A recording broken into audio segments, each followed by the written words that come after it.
Good morning, good afternoon, or good evening, my colleagues and fellow Canadians. My name is Renika Fernando, and I'm speaking to you from Calgary, Alberta. As an active minority youth who was born and raised here in Canada, I've witnessed 22 years and referred to 139 years of Canadian history through my schooling. Currently, I'm attending the University of Calgary, majoring in development studies. My vision for Canada lies beyond one simple policy, but involves a reevaluation and a different perspective on our outlook on what and who Canada is, as to honor our history and to honor our progress together as one diverse nation. Canada is powerful from all angles, but this angle demands our attention. We typically look at Canada in this fashion, with their southern neighbours. Now let us twist and look at Canada in another fashion, looking from the Arctic. The North is not a hinterland. The North is a home to Canadians. This is a home, and due to outside pressure and possible internal neglect, it is being threatened. Pressures in the Arctic region, in terms of climate change, has impacted the quality of life in the North.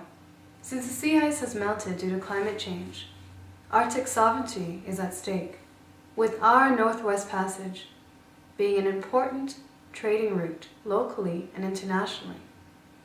We have to realize that others have interests, and that this being the first year that the Northwest Passage is completely open from east to west, and will soon be navigable year-round, many people are acting on those interests. For instance, in January 2006, the US Ambassador to Canada stated publicly that America simply does not recognize Canadian claims to sovereignty of the passage. He added that most other countries don't recognize these claims either. Knowing this, understanding this, together as Canadians, we must confront these challenges.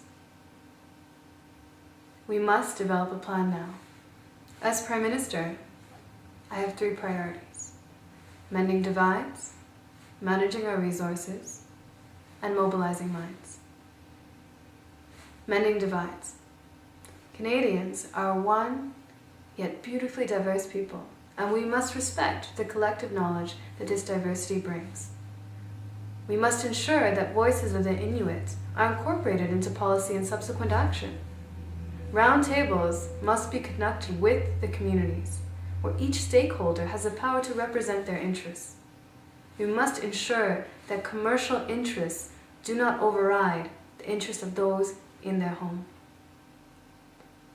We need to devise a common strategy, one that we could present. 2, we need to manage our resources. We need to identify our current resources and invest wisely into technologies which do not disturb the North's role as a home.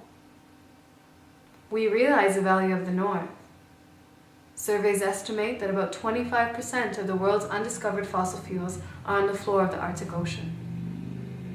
Thus, we need to take recommendations that we've come together as a collective and incorporate these recommendations into managing our resources, as not to contribute further to the problem of global warming. Thirdly, we need to mobilize minds. Post-secondary institutions and their students must be made fully aware of the needs of the North. They must be fully educated to work in the North. We are the 8th largest economy in the world. We are an Arctic country. We are one people. And as quoted from our national anthem, we are the true North, strong and free. So we must stand together.